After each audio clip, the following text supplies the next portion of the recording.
All right, welcome back. This is Shalina from Rising Woman, and today I am here with Diego, and he has a beautiful channel called Young Pueblo. And Diego, I've been following your writing on Instagram, but only recently started to look at all of your works online through your books and your interviews, and it seems like you're on a really beautiful journey. And so I'm really excited today to just have a conversation and connect the dots for people who are looking for some guidance or for some support in how to get started on their own. So thanks for being here today. Yeah, thank you for having me. And also thank you for creating what you made. Rising Woman is like such a joy to follow. Thank you. Yeah, I feel like whenever I read your writing, it just resonates with me on such a deep level. I'm like, oh, yes, like this is it. And I really feel that we're coming from, the same place Yeah. for writing. It really feels aligned. And so I'm excited to kind of get into the juice of that today because I don't actually know that much about you other than your work is, and it seems like you're very devoted to the path of awakening. Mhm. So I'd love for you to just sort of share from that place, like what is it that brought you to that space where you wanted to commit yourself to awakening, to knowing your mind? Yeah, I think it was a lot of sort of natural inclinations that I had just growing up. I think I was always geared towards sadness, geared towards anxiety. And I think a lot of people are sort of, they're inclined towards these patterns. And that could be through like, family histories that happened before you were even born. But, you come into this life and in some ways you already have patterns that are there evolutionarily. And then as you continue living, continue getting conditioned. And I think I struggled with this as a child, but I was sort of just completely unaware of that struggle. And then it became bigger and louder and more present when after I was 18 years old, like when I was really like in university. And um, I didn't quite see how much I was trying to run away from myself and how much I was just like avoiding spending time alone, how I felt like I always needed to be like laughing and doing things and just like, doing my best to just run away from myself. And that all kind of came to a halt where, um, I was so sick and like unhealthy and was using so many drugs. And really, I felt like I could have come to a pretty early death. And I think it was that sort of heaviness that I was just tired of carrying that made me want to know myself more, that made me want to like, just figure out like, why am I behaving this way? What's going on? And I noticed the first thing that was missing was a lack of honesty with myself. And I think before I even started meditating, I spent a whole year just trying to pay attention to what was happening inside of me and just like even if it was hard to just like be there, stand there and like take it all in and um just like embrace what was happening even if it was difficult. And I think that really started the healing process for me. It was just like pure radical honesty with myself. Hmm. And what I heard you say in that too is that there was a bit of a rock bottom. There's a bit of Yeah. being totally sick of your own shit. Yeah. Yeah.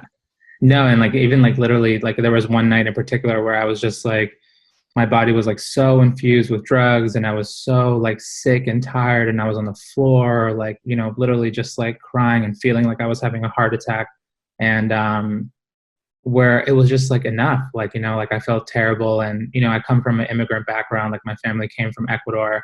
And I remember I kept thinking about my parents and how like if I died right now, how much I would have let them and myself down. And I was like, this is not the way I want to go out. I'd rather try to fulfill my potential. So, and you are doing that now, aren't you? Yeah, who knows? I think I'm still a bit hard on myself, so I got a ways to work. I have a lot more of letting go to do.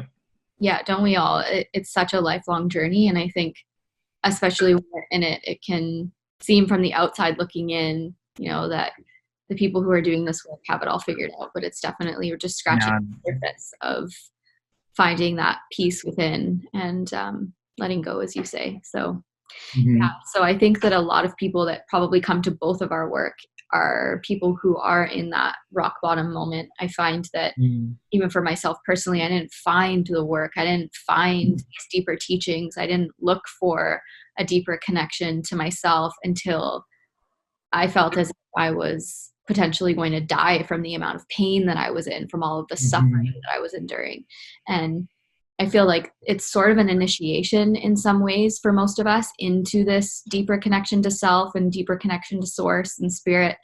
But sometimes we can miss that if we're doing the opposite, which is distracting and, like you said, using substances and keeping busy. And so what you decided to do was the opposite, which is completely slow down and tune in. Mhm. And a big piece of that for you has been meditation.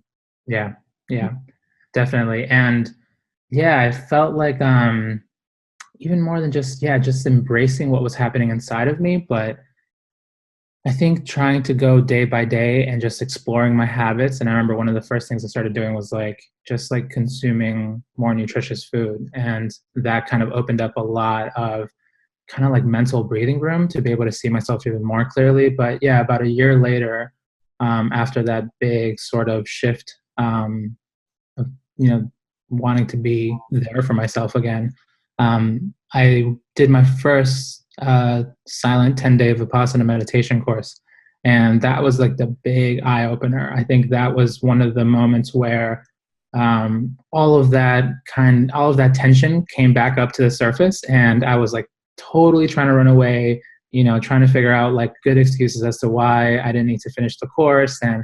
And just really feeling the difficulty and the density of all the things that were accumulated inside of me, over time. Because I think we don't quite realize how we really do carry an emotional history where, a lot of the intense moments that we've felt in the past, they just accumulate inside of us. They strengthen our old patterns, and we feel that sort of the impulse of the past just becoming stronger and stronger. And whenever the mind is like, it's literally just a series of, it's recording the past. And when it sees something new, it just says, okay, what does this remind me of? And then immediately the reaction is what you did before.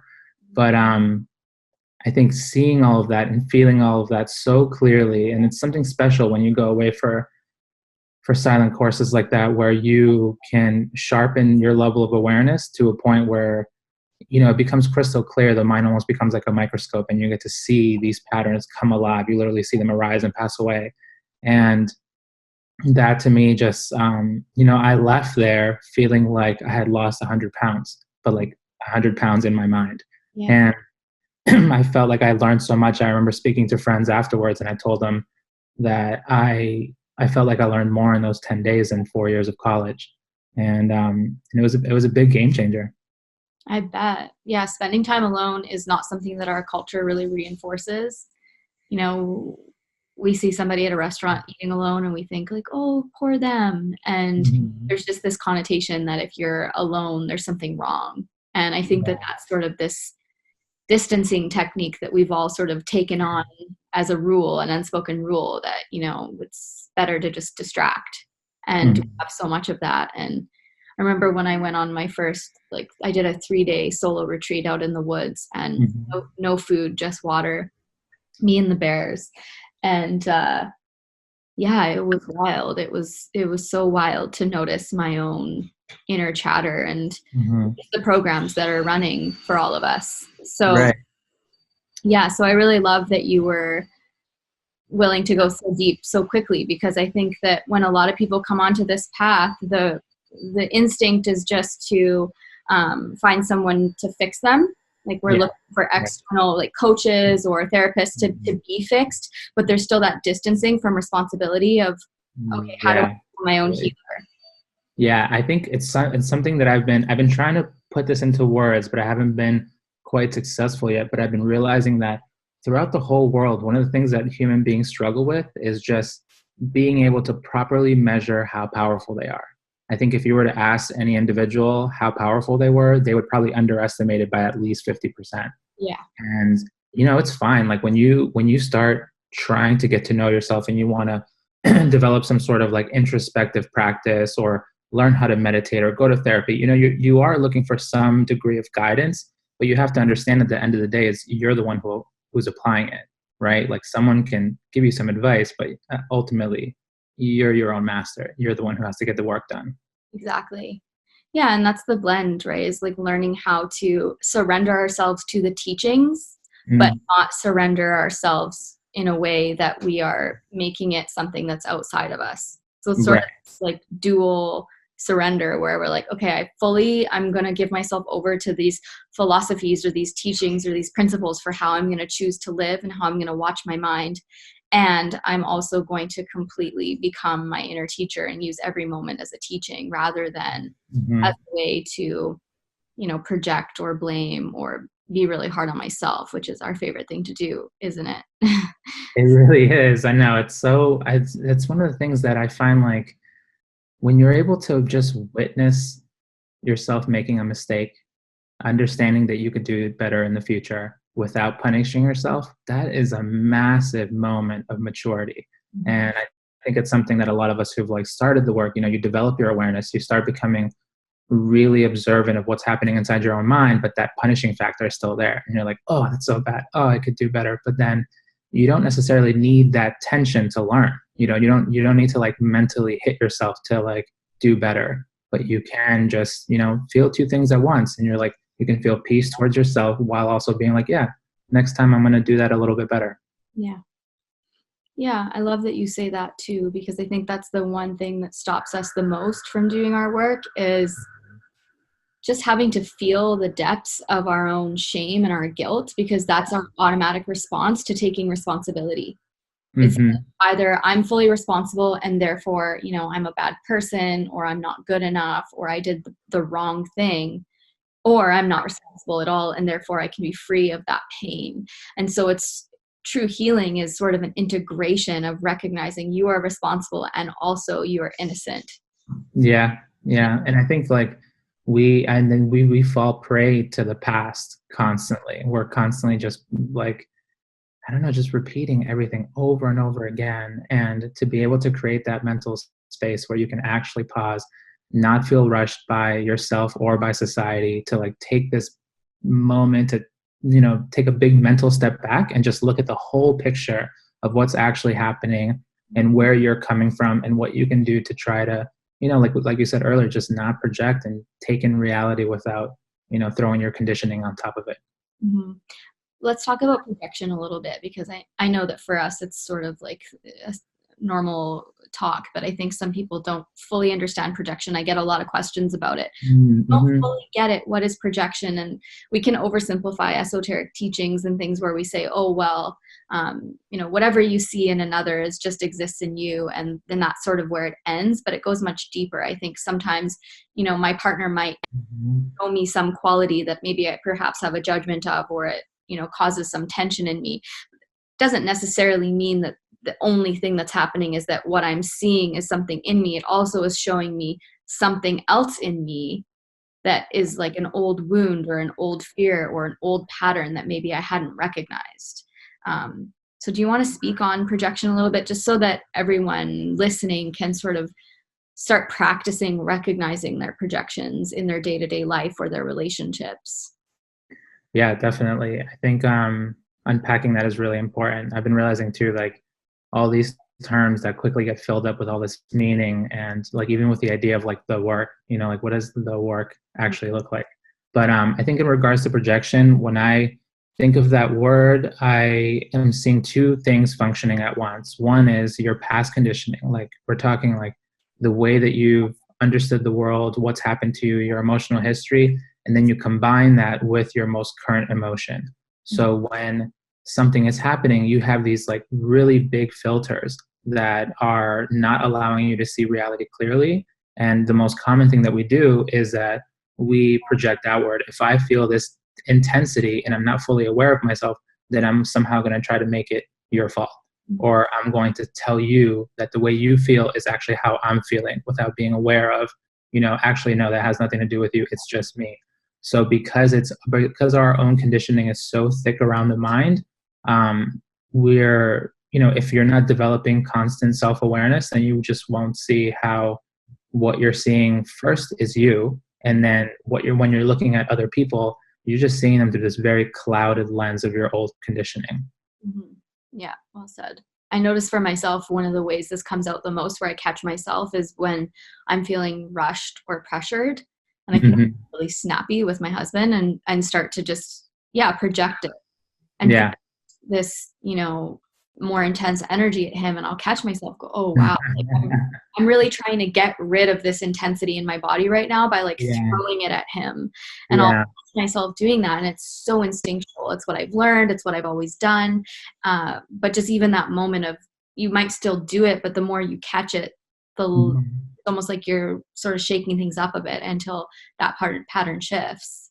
I love that because one thing I've been noticing lately is that, different emotions like craving, anger, whatever it is, like the mind is constantly, it's just like the sky. Like it's things are just moving, changing all the time.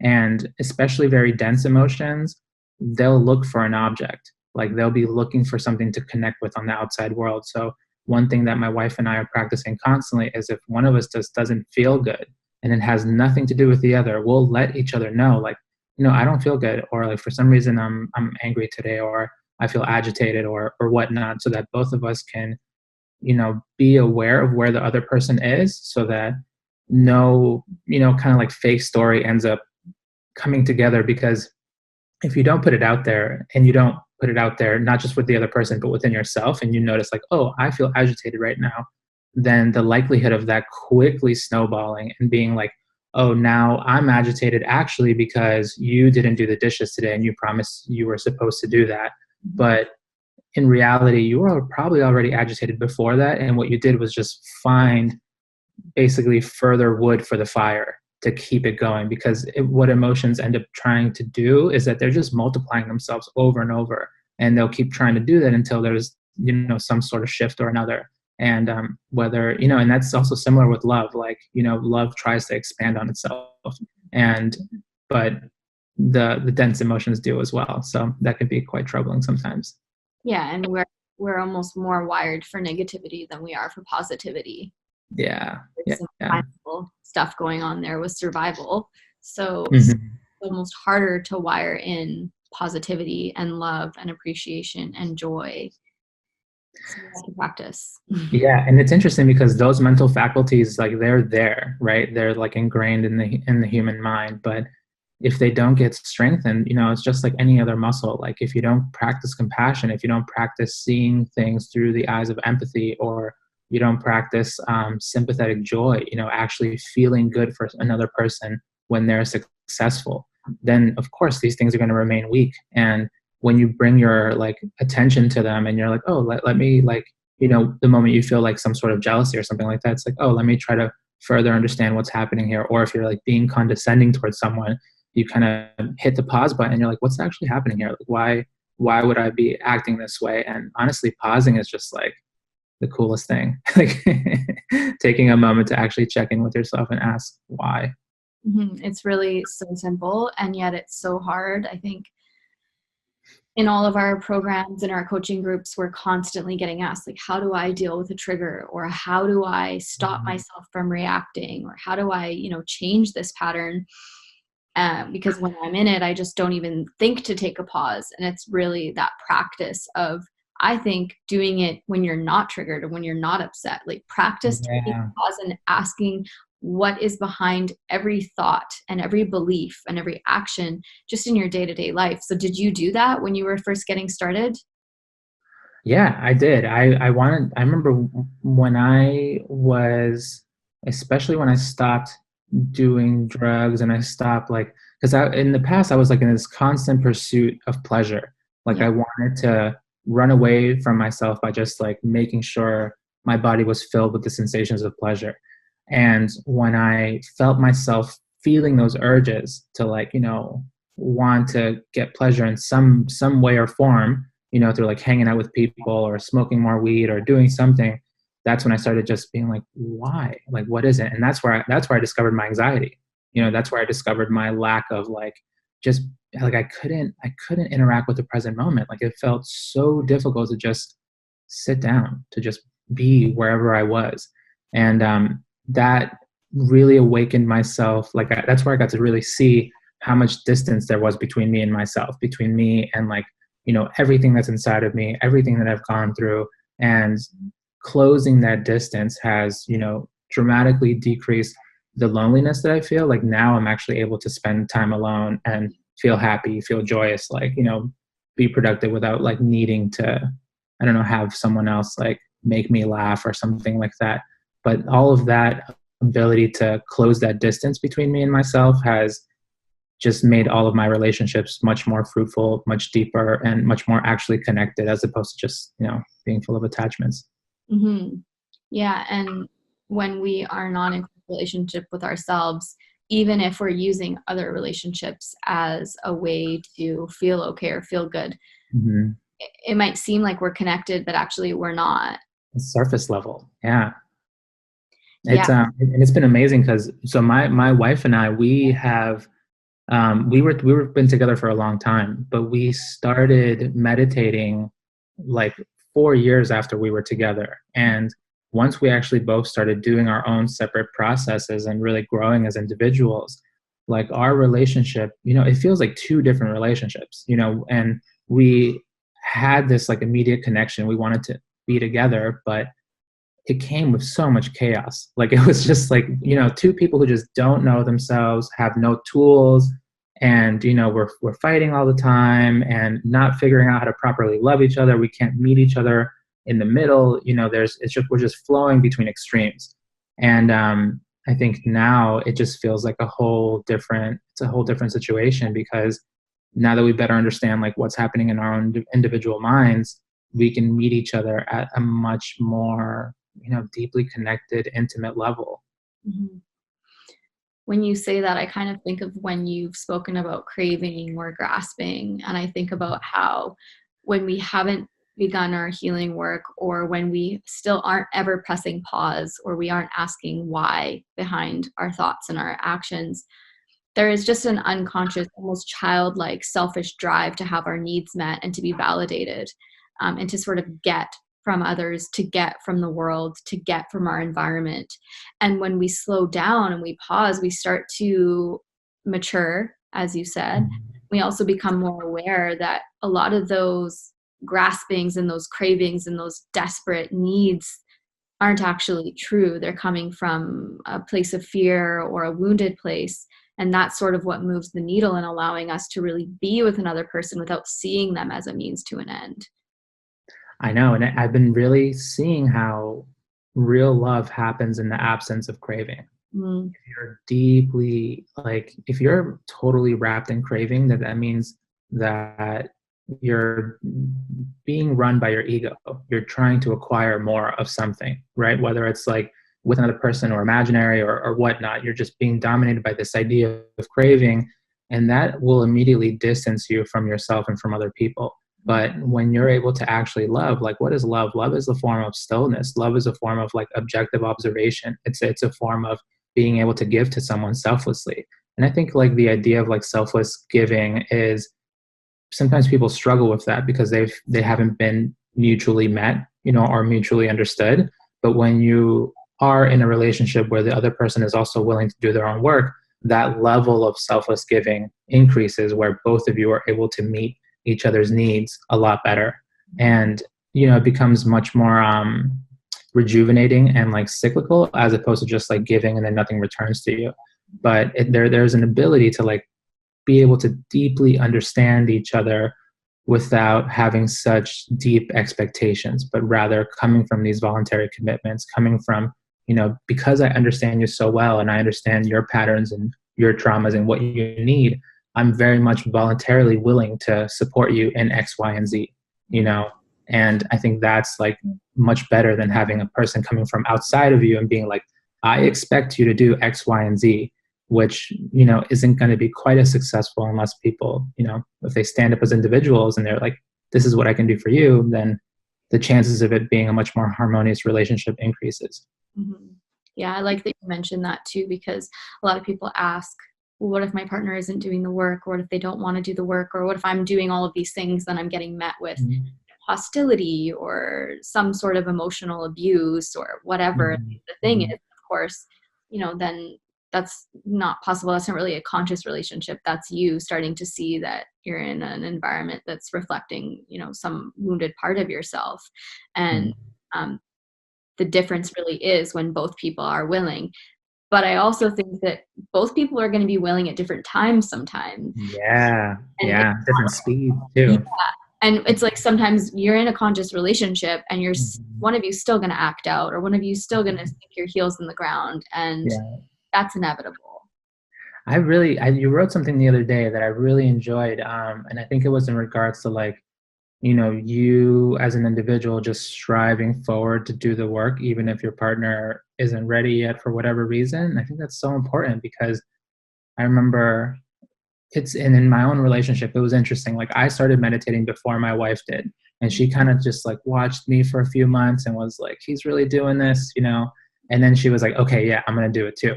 And but then there was a shift where like later on, I realized that I didn't want to drink alcohol anymore. I didn't want to smoke marijuana anymore. I just feel like these things just weren't serving me anymore at all. I wanted to just be totally sober and give my like meditation experiment, its full capacity. But my wife wanted to do the same, but she was able to give up alcohol and weed a lot faster than I was.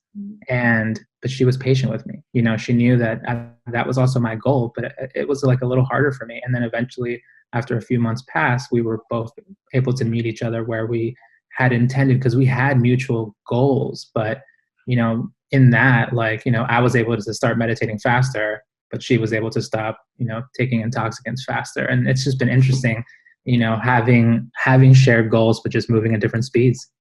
And respecting that and Yeah. making it can be hard. I mean, I've struggled with that in my partnership. Ben and I, we are always doing our own work, and we're also sometimes doing completely opposite work. And Hmm. that can be challenging when our egos kind of get stuck in it, thinking like the way that I'm doing it is the right way. Um, that's another part of that teaching, isn't it? It's like every way is the right way, and every way there's no right or wrong. It's just the path that you have for you, and witnessing your partner in that rather than judging them or criticizing them can actually free up more energy for them to move faster, because sometimes when we are criticizing or judging someone or pressuring them, it's almost like they just don't want to do it anymore. Yeah, because then you're just adding tension to the tension, right? You're not making, and like we're able to feel like with acceptance has like a lightness to it, and that's when like these big things can shift. And I noticed that even in the past, like talking about, I remember I really wanted to stop smoking weed, and the moment I was able to accept myself where I was and the fact that I was still smoking, I still wanted to do it. The moment I truly accepted it, that's when everything shifted. And like a week or two later, I was like, oh, I'm done. And but tension just it's so powerful. We don't quite realize how much of our mind is just so tense so often. And sometimes we don't realize it because we've never taken the time to slow down